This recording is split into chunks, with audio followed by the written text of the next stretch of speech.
atibatike zvechopu right zvadhakwa muri yezimbabwe izvozvo ndikutambira message iri kunzi Bellarmine Chatunga Mugabe, the son of the late former president Robert Gabriel Mugabe, has been arrested after a shooting incident at his luxury home in Hyde Park, an upmarket suburb of Johannesburg. The shooting reportedly happened on Thursday and left a staff member at the property critically injured. Emergency services and police responded to the scene, where the injured employee was taken for medical treatment. South African authorities confirmed that Mugabe was taken into custody at the scene. However, the South African Police Service has not yet released full details about what led to the shooting, the motive behind it, or the charges he may face. Police in Gauteng said investigations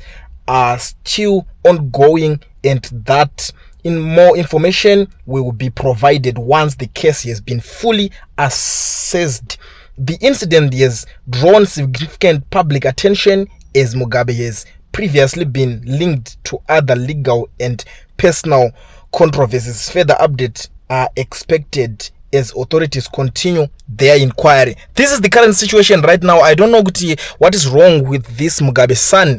Mukomana agara nemawan even kuZimbabwe nyaya dzake azitopere pese panofura Zimbabwe ananganyovhura hombe kanzoti adaiso azodidididi azoda kuchikidzira nomwe mupurisa manje mapurisa eZimbabwe anozviziva kuti Mugabe akabva kudhara saka vachavhunduke zvinhu izvozvo. I don't know chine vana vemapresidents ava kuti zvinyatsoti zvii kuti munhu uri kulidha nyika chirudzii.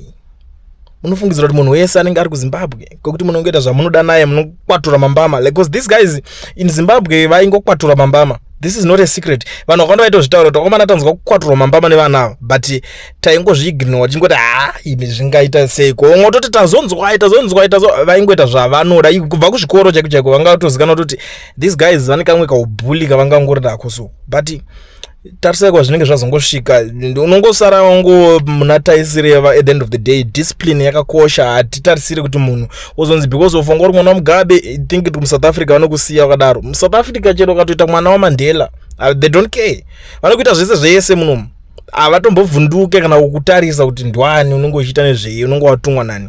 So this is the situation. Mwana waMugabe ambovharirwa mukati, unhuwo amene kuti ari kuhwana kupi ndio mamiriro akaita chinhu chacho izvi. So Chatunga Mugabe mukati, this is the situation. Ndiziva kuti parinozodoka tinenge tanzwa nyaya dzakawanda.